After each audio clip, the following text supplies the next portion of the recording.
உலகையே திரும்பி பார்க்க வைத்த பெண் சிறுவயதில் ஆடு மேய்க்கும்போது தனக்கு நடந்த ஒரு கொடூரத்தை உலகிற்கே அன்றுதான் சொன்னாள்.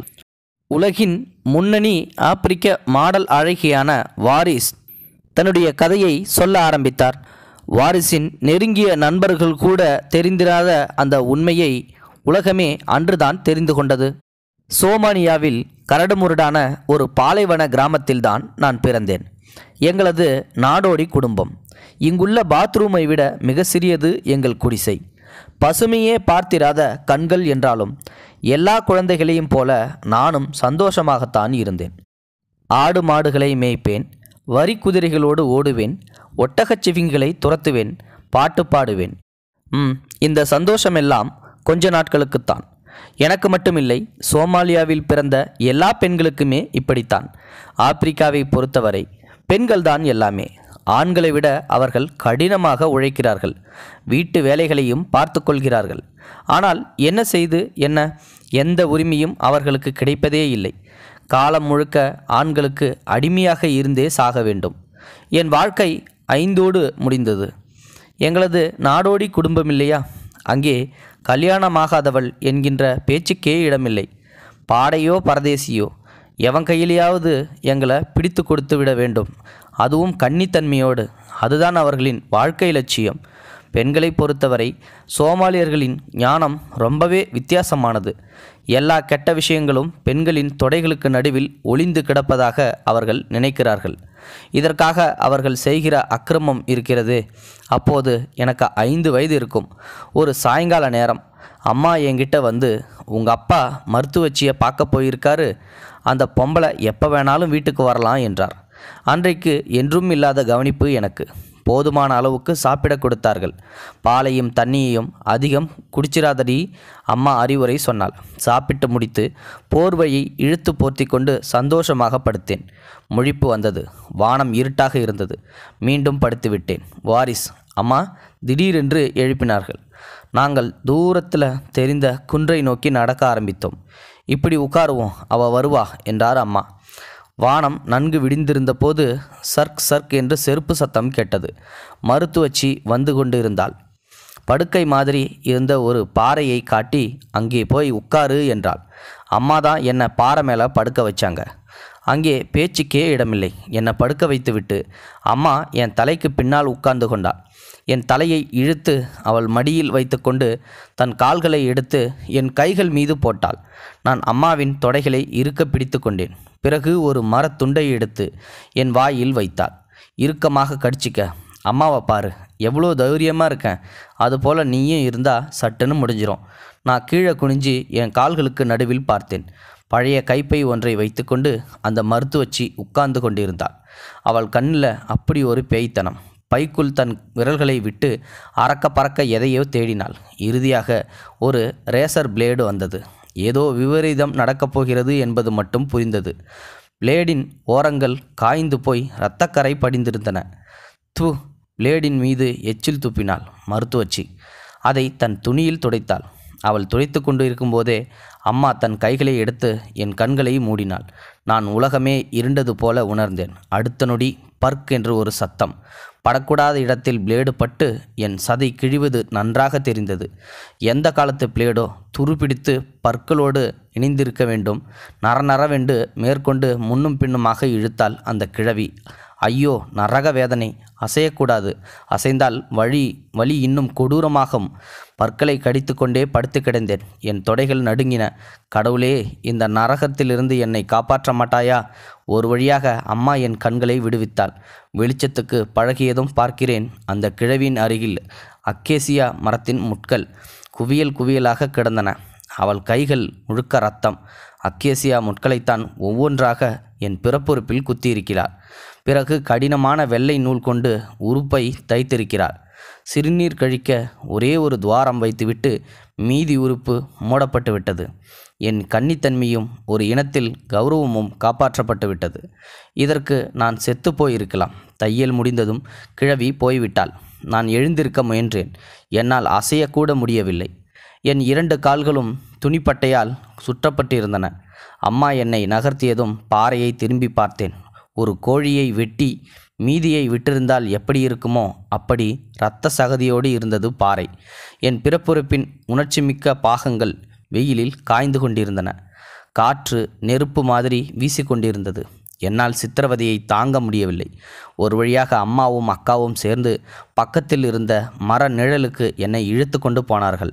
அங்கே சிறிய குடிசை ஒன்று வேயப்பட்டிருந்தது. காயம் குணமாகிற வர அங்கேதான் இருந்தாக வேண்டும். முதலாக எனக்கு சிறுநீர் வெளியேறியது. நன்றாக நினைவிருக்கிறது. அந்த இடத்தில் அமிலத்தை ஊற்றினால் எப்படி இருக்கும்? அப்படித்தான் இருந்தது.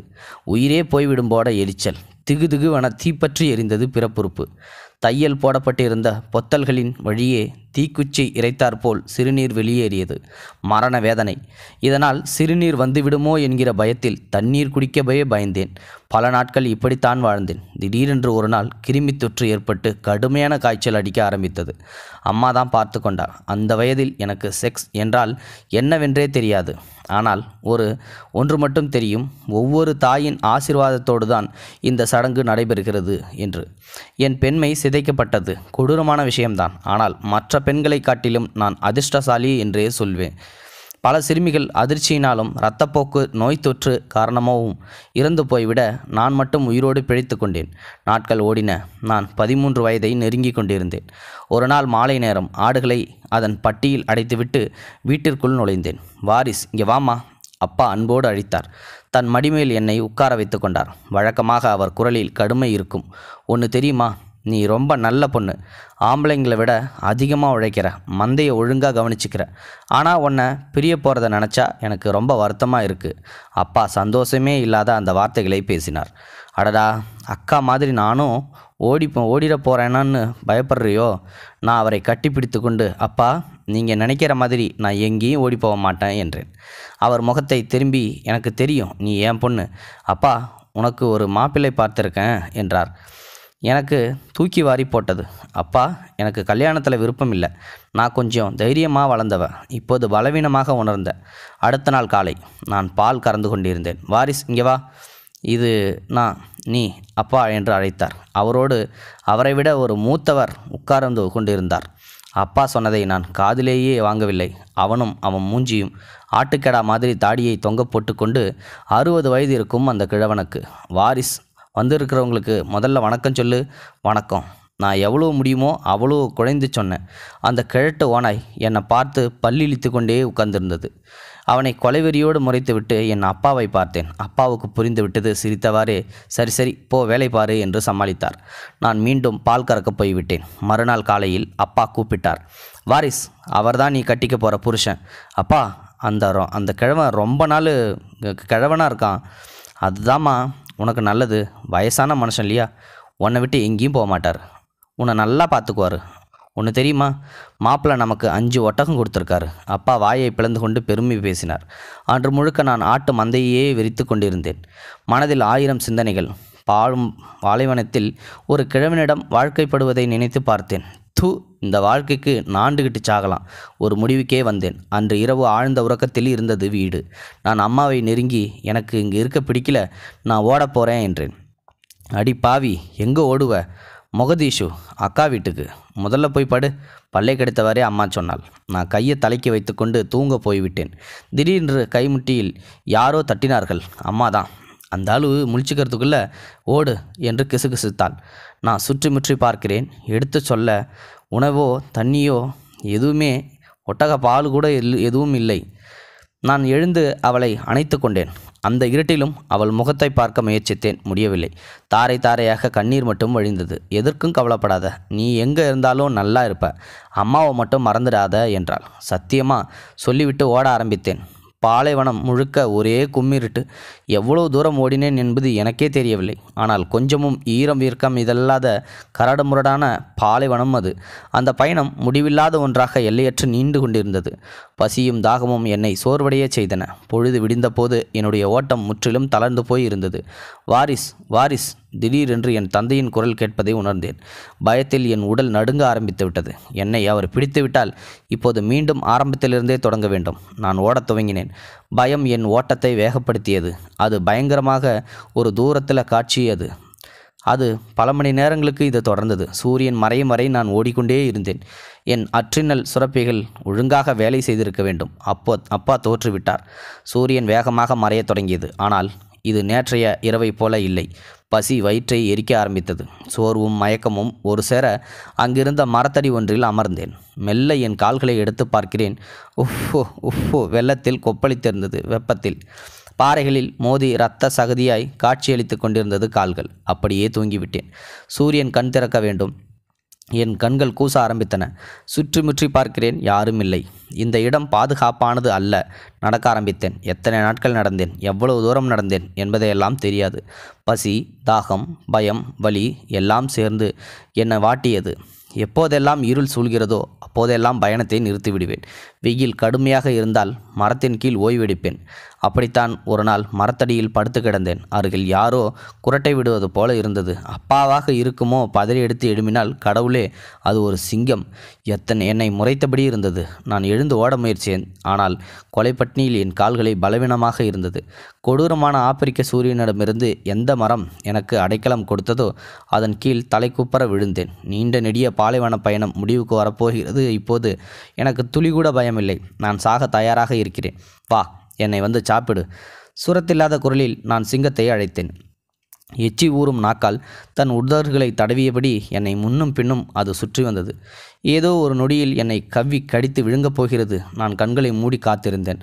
அஹா என்று என்ன நினைத்ததோ சிங்கம் பின்வாங்கிவிட்டது. சந்தேகமே இல்லை. என்னிடம் சாப்பிட தகுந்த அளவுக்கு சதை இல்லை. நான் எதற்கும் பயனில்லாதவள். அப்படியானால் கடவுளின் திட்டம் வேறாக இருந்திருக்க வேண்டும். எதற்காகவோ என்னை விட்டு வைத்திருக்கிறார். அது என்னவாக இருக்கும்? நம்பிக்கையுடன் மீண்டும் நடக்க ஆரம்பித்தேன். வீட்டை விட்டு ஓடி வரும் முன்பு குடும்பம் ஒன்றுதான் எனக்கு வாழ்க்கை. எங்கள் தினசரி வாழ்க்கை ஒட்டகத்தின் கையில் ஒப்படைக்கப்பட்டிருந்தது. அங்கே தண்ணீர் கிடையாது. காலை எழுந்தாலும் சரி, இரவு படுத்தாலும் சரி, ஒட்டகப்பால் தான். நாங்கள் உயிரோடு இருக்க காரணம். நான் தூங்கி எழுந்ததும் சுமார் 60-70 செம்மறி ஆடுகளை ஓட்டிக்கொண்டு பாலைவனத்தை நோக்கி கிளம்பி விடுவேன். வழிநெடுக பாடிக்கொண்டே செல்வேன். ஆடுகளை வழிநடத்த ஒரே ஒரு குச்சி வைத்திருப்பேன். ஆடுகள் மேய்ச்சலில் இருக்கும்போது ஏராளமான வேட்டை விலங்குகளை பார்த்திருக்கிறேன். வழி தெரியாமல் சிதறும் ஆட்டுக்குட்டிகள் மீது ஹைனாக்கள் பதுங்கி சென்று பாயும். சிங்கங்கள் வந்து போகும். வீடு வந்ததும் இரவில் நட்சத்திரங்களுக்கு கீழ் குழந்தைகள் எல்லாம் ஒன்றாக படுப்போம். எங்களுக்கு பாதுகாப்பாக அப்பா இருப்பார். அப்பா 6 அடி உயரத்தில், அம்மாவை விட கொஞ்சம் வெள்ளையாக, ரொம்பவும் அழகாக இருப்பார். அம்மாவும் அழகில் குறைந்தவள் இல்லை. கருப்பாக இருந்தாலும் கரும் பளிங்கு சிற்பம் போல் இருப்பார். தோல் மிருதுவாகவும் மினுமினுப்பாகவும் இருக்கும். ஆனால் ரொம்ப அமைதி. பேச ஆரம்பித்தால் குலுங்க சிரிக்க வைத்து விடுவார். மொகதீஷுவில் செல்வாக்குமிக்க வசதியான குடும்பத்தில் பிறந்தவள் அம்மா. மாறாக எப்போதும் பாலைவனத்தில் அலைந்து திரிந்து கூடிய நாடோடி என் அப்பா. அம்மாவை கல்யாணம் செய்து கொள்ள அவர் விருப்பம் தெரிவித்த போது வாய்ப்பே இல்லை என்று என் பாட்டி விரட்டிவிட்டாராம். எப்படி இருந்தால் என்ன? அம்மாவுக்கு 16 வயதாகும்போது அவரும் வீட்டை விட்டு ஓடி வந்துதான் அப்பாவை கல்யாணம் செய்திருக்கிறார். அம்மா எப்போதும் என்னை அவ்டஹால் என்றுதான் கூப்பிடுவார். அவ்டஹால் என்றால் சின்ன வாய் என்று அர்த்தம். ஆனால் வாரிஸ் என்பதுதான் என் உண்மையான பெயர். வாரிஸ் என்றால் பாலைவன பூ என்று அர்த்தம். நான் ஓடி வந்த கதையை விட்டுவிட்டேனே. சுமார் 300 மைல்கள் கடந்து புண்ணாகி போன கால்களுடன் ஒரு வழியாக நான் மொகதீஷுக்கு வந்து சேர்ந்திருந்தேன். இது இந்திய பெருங்கடலில் ஒரு அழகான நகரம். அந்த நகரத்தை சுற்றி நிறைய பனைமரங்களும் கலரான பூச்செடிகளும் இருந்தன. அங்கிருந்த வீடுகளும் கொள்ளை அழகு. அவற்றில் பெரும்பான்மையானவை இத்தாலியர்களால் கட்டப்பட்டிருந்தது. மொகதீஷு ஒரு காலத்தில் இத்தாலியர்களின் தலைநகரமாக இருந்ததே இதற்கு காரணம். ஒரு கொக்கு மாதிரி கட்டடங்களை எட்டி பார்த்து கொண்டே நடந்தேன். ஒரு மார்க்கெட் வந்தது. அங்கிருந்த பெண்களிடம் எங்கள் அக்கா அமென் தெரியுமா என்று விசாரித்தேன். உன்னை எங்கேயோ பார்த்த மாதிரியே இருக்கே. யோசித்த ஒரு பெண்மணி தன் மகனை அழைத்து இவளை கொண்டு போய் அமென் வீட்டில் விடு என்றாள். நான் அக்கா வீட்டுக்கு நுழைந்தபோது அவள் நன்றாக தூங்கி கொண்டிருந்தாள். நல்ல வேளையாக அவளுக்கு நல்லதொரு கணவன் கிடைத்திருந்தான். அவர்கள் தமது முதல் குழந்தையை எதிர்பார்த்து காத்திருந்தார்கள். நான் வீட்டு வேலைகள் முழுவதையும் பார்த்து கொண்டேன். கொஞ்ச நாள் கழித்து அக்காவுக்கு அழகான பெண் குழந்தை பிறந்தது. நான் தான் அவளையும் பார்த்து கொண்டேன். அதற்கு பிறகு அக்காவும் எனக்கும் ஒத்துப்போகவில்லை. ஒரு முதலாளி போல என்னிடம் நடந்து கொண்டாள். மொகதீஷுவில் எனக்கு வேறு சில சொந்தங்களும் இருந்தன. நான் என் சித்தி வீட்டுக்கு போய் கொஞ்ச நாள் இங்கேயே தங்கிக்கவா என்றேன். எதிர்பார்த்ததை விட அவர்கள் அன்பானவர்களாக இருந்தார்கள். தாராளமாக தங்கிக்கோ, உனக்கு இங்கே ஒரு ஃப்ரெண்டு கூட இருக்கா என்றார்கள். வழக்கம் போல் அங்கேயும் நான் தான் வீட்டு வேலைகளை கவனித்து கொண்டேன். அம்மாவை தனியாக விட்டுவிட்டு வந்தது எனக்கு மிகவும் வருத்தமாக இருந்தது. பாவம், எல்லா வேலைகளையும் அவள் ஒருத்தி தான் செய்தாக வேண்டும். நான் ஏதாவது செய்தாக வேண்டும். பணம் சம்பாதித்து அவளுக்கு அனுப்ப வேண்டும் என்று தீர்மானித்தேன். பணம் சம்பாதிக்க வேண்டுமென்றால் வேலைக்கு போக வேண்டுமே. தேடினேன். ஒரு இடத்தில் சித்தாள் வேலை கிடைத்தது. ரொம்பவும் கடினமான வேலை. எல்லாரும் நான் ஓடி போயிடுவேன் என்று தான் நினைத்தார்கள். ஆனால் கடுமையாக உழைத்தேன். $60 கிடைத்தது. நாட்கள் ஓடியது. ஒரு நாள் சித்தி வீட்டில் வீட்டு வேலைகளை செய்து கொண்டிருந்தேன். ஊரிலிருந்து முகமது சித்தப்பா வந்திருந்தார். என் இன்னொரு சித்தியின் வீட்டுக்காரர். அடுத்த 4 வருஷமும் லண்டனில் தான் இருக்க போகிறேன். வீட்டு வேலைக்கு ஆள் வேணும். யாராவது நல்ல பொண்ணாக இருந்தால் சொல்லு. முகமது சித்தப்பா சித்தியிடம் பேசி கொண்டிருந்தது காதில் விழுந்தது. அவர் லண்டனில் சோமாலிய தூதரகத்தில் வேலை பார்ப்பவள். நான் மெல்ல என் சித்தியை கூப்பிட்டு, நான் வேணும்னா அவர் வீட்டுக்கு போகிறேன் ப்ளீஸ் என்று கெஞ்சினேன். சித்தி ஒரு நிமிஷம் யோசிச்சுட்டு, ஏன் நீங்கள் வாரிசை கூட்டிகிட்டு போகக்கூடாது? இவ ரொம்ப சுத்தமாக வேலை செய்வா என்றார். சித்தப்பா என்னை உற்று பார்த்தார். ஓகே, நாளைக்கு மதியம் ரெடியாயிரு, நாம் லண்டன் கிளம்புறோம். மறுநாள் என்னுடைய பாஸ்போர்ட் வந்தது. எனக்கு பயங்கர ஆச்சரியம். முதலாக என்னுடைய பெயர் அச்சில் வார்க்கப்பட்டிருந்தது. ஒரு வழியாக லண்டன் வந்தாகிவிட்டது. ஆடம்பரமான மாளிகைகள், வெள்ளை வெளிர் மனிதர்கள், விழுகின்ற வெண்பனி என முற்றிலும் புதிதாக, முழுவதும் அந்நியமாக இருந்தது லண்டன். சித்தப்பாவுக்கும் அழகான ஒரு மாளிகை ஒதுக்கப்பட்டிருந்தது. மரியம் சித்தி என்னை முகம் மலர வரவேற்றார். அவரை ஓடிச் சென்று கட்டிப்பிடிக்க எண்ணினேன். ஆனால் அவரது நவநாகரிக உடை என்னை அச்சம் கொள்ளச் செய்தது. சித்தி எனக்கு பெட்ரூமை திறந்து காட்டினாள். அம்மாடி, அவ்வளவு பெரிய படுக்கை அறையை நான் கனவில் கூட கண்டதில்லை. என் வீட்டை விட பெரியதாக இருந்தது. சொகுசான மெத்தை. அப்படி ஒரு சொகுசை என் வாழ்நாளில் அனுபவித்ததே இல்லை. அன்று இரவு சொர்க்கத்தில் உறங்கினேன். அடுத்த நாள் பெருக்குவது, துடைப்பது, துவைப்பது, கழுவுவது என்று வழக்கம் போல் என் வேலைகள் தொடர்ந்தன. எப்படி சமைக்க வேண்டும் என்பதை சித்தி எனக்கு கற்றுக் கொடுத்தாள். எனக்கு 16 வயது இருக்கும்போது முகமது சித்தப்பாவின் சகோதரி இறந்து போய்விட அவளது மகள் எங்களோடு வந்துவிட்டாள். நான் தான் அவளை கான்வென்ட்டுக்கு அழைத்து செல்வேன். ஒரு நாள் ஸ்கூல் வாசலில் வைத்து ஒரு ஆள் என்னை முறைத்து பார்த்து கொண்டிருந்தார். அவருக்கு சுமார் 40 வயசு இருக்கும். இப்படி முறைத்து பார்ப்பது குறித்து அவர் கொஞ்சமும் அலட்டிக்கொள்ளவில்லை. நான் குழந்தையை ஸ்கூலில் விட்டுவிட்டு திரும்புகிறேன். திடீரென்று அந்த ஆள் என் பக்கத்தில் நிற்கிறார். எனக்கோ ஆங்கிலம் தெரியாது. அவர் என்ன பேசுகிறார் என்பதும் எனக்கு புரியவில்லை. நான் பயந்து கொண்டு வீட்டுக்கு வந்துவிட்டேன். அந்த ஆளின் மகளும் அதே ஸ்கூலில் தான் படித்தாள். பிறகு எப்போதெல்லாம் என்னை பார்க்கிறாரோ அப்போதெல்லாம் சிரித்து வைப்பார். ஒரு நாள் தன் விசிட்டிங் கார்டை என்னிடம் நீட்டினார். நான் வேண்டா வெறுப்பா வாங்கி கொண்டேன். வீட்டுக்கு வந்ததும் எனது சித்தி பெண்ணிடம் காட்டி, என்னது இது என்றேன். இதுவா? அந்த ஆள் ஒரு ஃபோட்டோகிராஃபராம். ஃபோட்டோகிராஃபருக்கு நம்ம கிட்ட என்ன வேலை? நான் அதை மறந்துவிட்டேன். இதற்கிடையே சோமாலியாவில் உள்நாட்டு கலவரம் தீவிரமடைந்தது. பலர் சுட்டு கொல்லப்பட்டனர். சோமாலிய அரசாங்கம் சொல்லிவிட்டது, சித்தப்பா குடும்பத்துடன் மறுநாளே ஊருக்கு திரும்பியாக வேண்டும். இதை நினைக்கும் போதே எனக்கு அடிவயிறு கலங்கியது. சித்தப்பா, என் பாஸ்போர்ட்டை எங்கேயோ தொலைச்சிட்டேன். நான் வேண்டுமென்றே போய் சொன்னேன். பயணத்துக்கான எல்லா ஏற்பாடும் பண்ணியாச்சு. திடீர்னு இப்படி சொன்னால் என்ன அர்த்தம்? சித்தப்பா கோபப்பட்டார். பரவாயில்லை சித்தப்பா, நீங்கள் கிளம்புங்க, நான் எப்படியாவது சமாளிச்சுக்கிறேன். என்னால் நம்ப முடியவில்லை. அதிர்ஷ்டவசமாக சித்தப்பா என்னை விட்டுட்டு கிளம்பினார். யாருமற்ற அனாதையாக லண்டனை எதிர்கொள்ள வேண்டும். எனக்கு பயம் பரவத் தொடங்கியது. அடுத்த நாள் கடை வீதி ஒன்றில் ஹல்வுவை சந்தித்தேன். உயரமாக கவர்ச்சியாக இருந்தார்.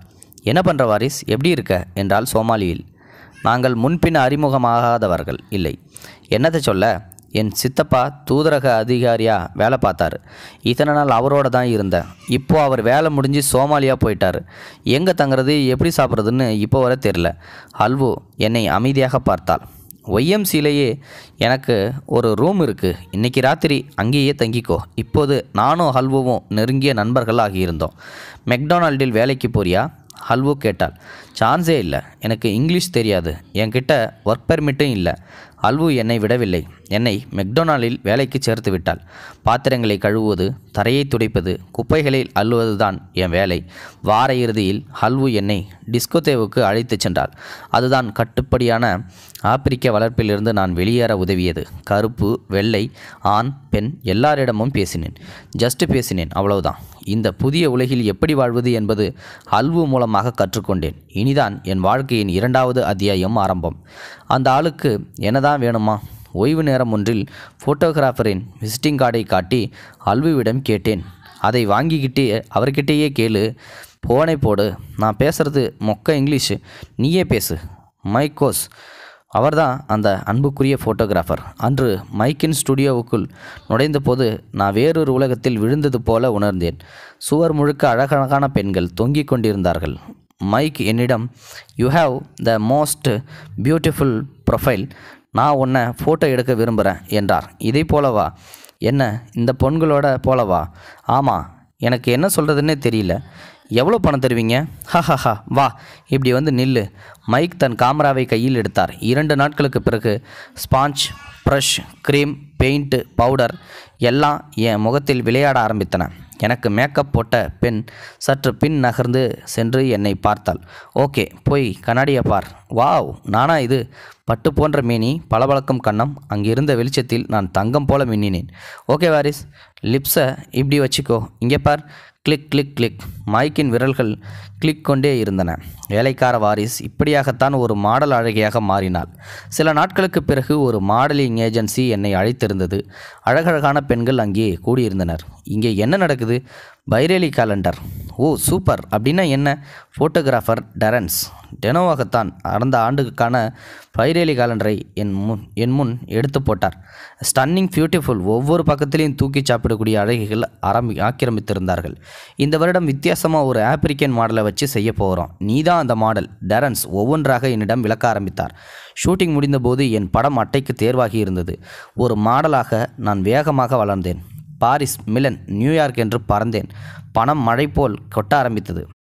மிகப்பெரிய கமர்ஷியல் விளம்பரங்கள் தேடி வந்தன. ரெவ்லான் விளம்பரத்தில் Cindy Crawford, Claudia ஸ்கிஃபர், Lauren Hooton ஆகியோருடன் காட்சியளித்தேன். எல்லி கிளாமர் இத்தாலியன் வாய்க் மற்றும் பிரிட்டிஷ் அமெரிக்கன் வாய்க் போன்ற உலகின் முன்னணி ஃபேஷன் பத்திரிகைகளில் இடம் பிடித்தேன். ஜேம்ஸ் பாண்ட் படத்தில் கூட நடித்தேன். ஆனால் வெற்றிகரமான இந்த வாழ்க்கை பயணத்தில் என் பழைய தழும்புகள் எதுவும் மறையவில்லை. எல்லாம் அப்படியே இருந்தன. அந்த சின்னஞ்சிறிய துவாரம் வழியே ஒரு சொட்டு யூரின் மட்டுமே வெளியேறியது. ஒவ்வொரு முறை சிறுநீர் கழிக்கும் போது எனக்கு 10-15 நிமிடங்கள் தேவைப்பட்டது. மாதவிடாய் நேரம் என்றால் இந்த கொடுமை பல மடங்கு வீரியத்தோடு இருக்கும். படுக்கைக்கு செல்லும் ஒவ்வொரு இரவும் தூக்கத்தின் போதே செத்துவிடலாம் தேவலாம் என்று நினைப்பேன். முன்பு ஒரு நாள் சித்தப்பா வீட்டில் இருந்தபோது மாதவிடாய் நேரத்தில் மயங்கி விழுந்தே விட்டேன். சித்திதான் என்னை மருத்துவமனைக்கு அழைத்துச் சென்றாள். ஆனால் உண்மை காரணம் என்னவென்பதை நான் டாக்டரிடம் சொல்லவில்லை. உதிரப்போக்கை நிறுத்தணும்னா கர்ப்பத்தடை மாத்திரை ஒன்று தான் தீர்வு, வேறு வழி இல்லை என்றார் டாக்டர். எல்லா டாக்டர்களும் இதையே தான் சொன்னாங்க. இந்த மாத்திரைகள் எனக்கு வேறு மாதிரியான விளைவுகளை உண்டு பண்ணியது. என் மார்பகங்கள் பெரிதாக தொடங்கியன. உடல் எடை கூடியது. இந்த வேதனைக்கு உதிரப்போக்கையே தாங்கிக்கலாம் என்று தோன்றியதால் மாத்திரைகளை நிறுத்தினேன். மீண்டும் வலி. சித்தி ஸ்பெஷல் டாக்டரை பார்த்தா நல்லா இருக்கும். பார்த்து என்னன்னு அவர்கிட்ட சொல்கிறது. சித்தியின் கேள்விக்கு என்ன அர்த்தம் என்பது தெரியும். ஆப்பிரிக்க பழங்குடி பெண் தன் அந்தரங்கத்தை வெள்ளைக்காரனிடம் காட்டுவதா? எவ்வளவு பெரிய குற்றம்! காலங்கள் உருண்டோடின. இப்போது நான் சொந்த காலில் நிற்கிறேன். YMCA தோழியை அழைத்து கொண்டு டாக்டர் மேக்ரோவை சந்தித்தேன். நான் சோமாலியாவில் இருந்து வரேன். எனக்கு அடுத்த வாக்கியத்தை முடிக்கவில்லை. இட்ஸ் ஓகே, சரி பண்ணிடலாம், போய் ட்ரெஸ்ஸை மாற்றிட்டு வா என்றார். நர்ஸை கூப்பிட்டு, இங்கே சோமாலி தெரிஞ்ச லேடி இருக்காங்களா, அவங்களையும் கூட்டிகிட்டு வாங்க என்றார். ஆனால் வந்தது லேடி இல்லை, ஆம்பளை. அவன் முகத்தில் மகிழ்ச்சியே இல்லை. உண்மையிலேயே உனக்கு விருப்பம்னா இவங்க திறந்து விடுவாங்க. ஆனால் இது நம்ம பயன்பாட்டுக்கு விரோதம். இது உங்கள் வீட்டுக்கு தெரியுமா என்றான். தெரியாது. முதல்ல அவங்கக்கிட்ட பேசு. அவன் ஒரு அக்மார்க் சோமாலியன், போய்விட்டான். கடந்த வருடமே நான் இந்த அறுவை சிகிச்சையை செய்திருக்க வேண்டும். ஆனால் இப்போது சில நடைமுறைகள் சிக்கல்கள் இருந்தன. டாக்டர்கள் மேக்ரோ மிகவும் நல்லவர். அவருக்கு நான் எப்போதுமே கடமைப்பட்டு இருக்கிறேன். நீ மட்டும் இல்லை வாரிஸ், குடும்பத்துக்கு தெரியாமல் எகிப்திலிருந்து, சூடானிலிருந்து, சோமாலியிலிருந்து ஏராளமான பெண்கள் இங்கே வர்றாங்க. பாவம், சில பெண்கள் கர்ப்பமாக கூட இருப்பாங்க. என்னால் எவ்வளவு முடியுமோ அவ்வளவு சிறப்பாக செய்கிறேன். நீ கவலைப்பட வேண்டாம் என்றார். சிகிச்சை முடிந்து 3 வாரங்கள் ஆகியிருக்கும். ஒரு நாள் டாய்லெட்டில் உட்கார்ந்து நான் சிறுநீர் கழித்தபோது, உஷ், ஆகா, என்ன ஒரு அற்புதம்! நான் அடைந்த மகிழ்ச்சியை, அந்த சுதந்திரத்தை வர்ணிக்கவே வார்த்தைகள் இல்லை. இந்த உலகில் இதைவிட மகிழ்ச்சியானது ஒரு அனுபவம் இருக்கவே முடியாது. 1995ஆம் ஆண்டு என்னுடைய வாழ்க்கையை ஆவணமாக்குவதென்று பிபிசி தீர்மானித்தது. நல்லது, ஆனால் சோமாலியாவுக்கு சென்றதும் என் அம்மாவை கண்டுபிடிக்க நீங்கள் உதவி வேண்டும். டைரக்டர் கௌரி ஃபெமிராயிடம் கோரிக்கை வைத்தேன். அவர் ஒப்புக்கொண்டார். என் குடும்பம் நகர்ந்ததாக சந்தேகிக்கப்படும் வெவ்வேறு இடங்களில் பிபிசி குழுவினர் தேடத் துவங்கினர். சிலர் நான் தான் உன் அம்மா என்று வந்தனர். உனக்கும் உன் குடும்பத்துக்கும் மட்டுமே தெரிஞ்ச ரகசியங்கள்னு சிலது இருக்கும், அது என்னன்னு யோசி என்றார் கௌரி. ஓ ஆமாம்ல, என்னை அப்டஹால்னு எங்கள் அம்மா கூப்பிடுவாங்க. இந்த பேரை அவங்களுக்கு ஞாபகம் இருக்குமா? நிச்சயமா. இப்போது அப்டஹால் என்கிற வார்த்தை சீக்ரெட் பாஸ்வேர்டாக கொண்டு செல்லப்பட்டது.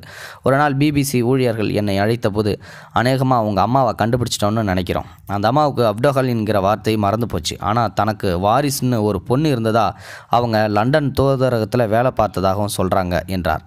நாங்கள் உடனடியாக எத்தோப்பியா பறந்தோம். அங்கிருந்து சிறிய ரக விமானம் ஒன்றில் கலோடிக்கு பயணம். எத்தோப்பியா சோமாலியா எல்லை கிராமமான அங்குதான் உள்நாட்டு போரிலிருந்து உயிர் காத்துக்கொள்ள அகதிகள் முகாம் அமைத்து இருந்தனர். கடைசியில் அது என் அம்மாவே இல்லை. ஆனால் நாங்கள் முயற்சியை கைவிடலை. அந்த கிராமத்தை அங்குலமாக அலசனோம். அப்போதான் அந்த வயதான மனிதர் வந்தார். என்ன தெரியுதா? நான் தான் இஸ்மாயில், உங்கள் அப்பாவோட நெருங்கிய நண்பர். எனக்கு காசு வாங்க பணம் தந்தா நான் உங்கள் அம்மாவை கண்டுபிடிச்சு தரேன் என்றார். பிபிசி குழு ஒப்புக்கொண்டது.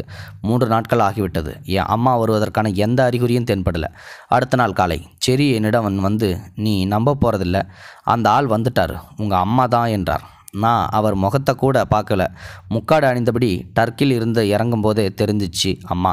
ஓடி சென்று அவளை அணைத்து கொண்டேன். டர்க் வந்தபோது அப்பா தண்ணீர் தேடச் சென்று விட்டாராம். ஆனால் என் சின்ன தம்பி அலி வந்திருந்தான். நானும் அம்மாவும் பல விஷயங்களை பேசணும். அப்பாவுக்கு ரொம்ப வயசாயிடுச்சு, கண் பார்வையும் சரியாக தெரியல. அவருக்கு ஒரு கண்ணாடியை வாங்கி தந்தால் நல்லா இருக்கும் என்றார் அம்மா. திடீர்னு அலி என்னை பிடிச்சிக்கிட்டு அழ ஆரம்பிச்சிட்டான். டேய், நான் சின்ன குழந்தை இல்லை, எனக்கு கல்யாணம் ஆக போகுது, விட்றா என்றேன். என்னது கல்யாணமா? உனக்கு என்ன வயசு? அதெல்லாம் எனக்கு தெரியாது, ஆனால் கல்யாணம் பண்ணுற வயசு. ஒரு வழியாக அலி சமாதானம் ஆனான். எனக்கு பேரப்பிள்ளையை பார்க்கணும்னு ஆசையாக இருக்குது என்றார் அம்மா. அன்று இரவு நானும் அலியும் நட்சத்திரங்களை பார்த்தபடி குடிசைக்குள் வெளியே தூங்கினோம். அவன் என்னிடம் நிறைய கேள்விகள் கேட்டான். எனக்கு பழைய ஞாபகங்கள் ஒவ்வொன்றாக திரும்பின. நான் மிகுந்த சந்தோஷமாகவும் மிக அமைதியாகவும் உணர்ந்தேன். மறுநாள் காலை விமானம் புறப்பட தயாராக இருந்தது. அம்மா, போதுமான அளவுக்கு நீ உழைச்சிட்ட, இனி நீ ஓய்வெடுத்தாகணும், கிளம்பு என் கூட என்றேன். இல்லை, உங்கள் அப்பா இங்கே தான் இருக்கார், அவரை நான் தான் பார்த்துக்கணும். அவர் இருக்கிற இடம்தான் எனக்கு வீடு, நாடு எல்லாமே. முடிஞ்சால் ஒன்று செய், சோமாலியாவில் எங்களுக்குன்னு ஒரு வீடு வாங்கி கொடு, அது போதும். நான் அவளை இறுக அணைத்து கொண்டேன். அம்மா, நான் உன்னை உயிருக்கு உயிராக நேசிக்கிறேன், உன்னை பார்க்கத்தான் இங்கே வந்தேன், இதை மறந்துடாத. இப்போது நான் லண்டன் திரும்பி விட்டேன். ஆனால் வாழ்க்கையில் நான் பட்ட துன்பங்கள் யாருக்கும் தெரியாமல் மறைந்தே இருந்தது. உலகத்தை பொறுத்த அளவில் நான் பிரபலமான ஒரு மாடல். மாதங்கள் உருண்டன. ஆண்டு 1997. உலகின் முன்னணி ஃபேஷன் பத்திரிகையான மேரி கிளேயர் உலகின் முன்னணி மாடல் அழகியான வாரிசை பேட்டி காண வந்தது. சொல்லுங்கள், எப்போது உங்கள் ஃபோட்டோகிராஃபரை சந்தித்தீர்கள்? அதுதான் உங்கள் வாழ்க்கையில் திருப்புமுனை இல்லையா? இல்லை, என்ன? ஆமாம், நீங்கள் நினைப்பதல்ல என் வாழ்க்கை. என்னிடம் என்ன எதிர்பார்க்கிறீர்கள் என்று தெரியவில்லை லாரா, ஆனால் மாடலிங் பற்றி ஏற்கனவே நீங்கள் எழுதியிருப்பீர்கள். நான் சொல்ல நினைப்பது அதுவல்ல. எனக்கு சத்தியம் செய்து கொடுத்தால் நான் உங்களுக்கு உண்மை கதையே சொல்கிறேன். ரிப்போர்ட்டர் லாரா லிவ்ஸின் கண்கள் அகல விரிந்தன. ஐ டூ மை பெஸ்ட் சொல்லிக்கொண்டே டேப் ரெக்கார்டை ஆன் செய்தார். நான் என் கதையை சொல்ல ஆரம்பித்தேன். லாராவால் உணர்ச்சிகளை கட்டுப்படுத்த முடியவில்லை. இப்படி ஒரு கதையை கனவிலும் அவர் நினைத்திருக்க மாட்டார். தேம்பி தேம்பி அழ ஆரம்பித்து விட்டார். என் நெருங்கிய நண்பர்கள் கூட அறிந்திராத உண்மையை இப்போது இந்த உலகமே தெரிந்து கொண்டு விட்டது. ஆனால் செக்ஸ் என்ன என்றால் என்னன்னே எனக்கு இன்று வரை தெரியாது. என் வாழ்நாளில் ஒருபோதும் நான் அந்த இன்பத்தை அனுபவித்ததே இல்லை, அனுபவிக்க முடியாது. நாங்கள் ஆண்களுக்காக, அவர்களின் தேவைக்காக மட்டுமே படைக்கப்பட்டவர்கள். அவர்களுக்கு கன்னிப்பெண் வேண்டும் என்பதற்காக 5 வயதுக்குள்ளாகவே எங்கள் உறுப்பை அறுத்து குளோரிடியஸ்லியை வெட்டி எறிந்து விடுகிறார்கள். மீண்டும் எப்போது அவர்களுக்கு தேவையோ, அதாவது முதலிரவுக்கு முன்பு வெட்டி திறந்து விடுகிறார்கள். 3000 ஆண்டுகளாக வெட்டவெளியில் எந்தவித மருத்துவ உபகரணங்களும் இன்றி, மயக்க மருந்து கூட இல்லாமல் இந்த அறுவை நடக்கிறது. சிலருக்கு கத்தி, கத்திரிக்கோள் கூட கிடைக்காது, கூர்மையான பாறைகள் தான். நான் பிழைத்து விட்டேன். ஆனால் லட்சக்கணக்கான என் சகோதரிகள், அறுவையின் போது சிலர், அறுவைக்கு பிறகு பின் நோய் தொற்று ஏற்பட்டு சிலர் அப்படியே உயிர் பிழைத்தாலும் குழந்தை பேற்றின் போது சிலர் என அடுக்கடுக்காக செத்துப்போகிறார்கள். அவர்களை யார் காப்பாற்றுவது? மத அடிப்படைவாதிகளால் என் உயிருக்கு ஆபத்து என்று நண்பர்கள் அஞ்சுகிறார்கள். இருக்கட்டும், அதை பற்றி நான் கவலைப்படவில்லை. பெண்களின் பிறப்புறுப்பை சிதைக்க வேண்டும் என்று குரானில் எங்காவது கூறப்பட்டிருக்கிறதா? சொல்லுங்கள். பேட்டி வெளியான பிறகு வந்த அழைப்புகளை அடுத்து ஐநா அரங்கில் இப்படித்தான் பேசினேன். இப்போது பெண்ணுறுப்பு சிதைத்தலுக்கு எதிரான இயக்கத்தின் சிறப்பு தூதுவராக ஐநா என்னை நியமித்திருக்கிறது. அடிப்படைவாதிகளால் என் உயிருக்கு ஆபத்து இருப்பதும் தெரியும். முதலில் அந்த கிழவனிடமிருந்து கடவுள் என்னை காப்பாற்றினார். பிறகு சிங்கத்திடமிருந்து அவர் என்னை உயிரோடு வைப்பதற்கான காரணம் இதுதான். ஒரு நாள் இந்த கொடுமையிலிருந்து அனைத்து பெண்களும் வெளியேறி சுதந்திரம் பெறுவார்கள். வாரிஸ் அதற்காகத்தான் உழைத்து கொண்டிருக்கிறார். இது போன்ற செய்திகளை உடனுக்குடன் நீங்கள் தெரிந்து கொள்ள மறக்காமல் எங்களுடைய சேனலை சப்ஸ்கிரைப் செய்யவும், கூடவே பக்கத்தில் வரும் பெல் ஐக்கானையும் கிளிக் செய்யவும்.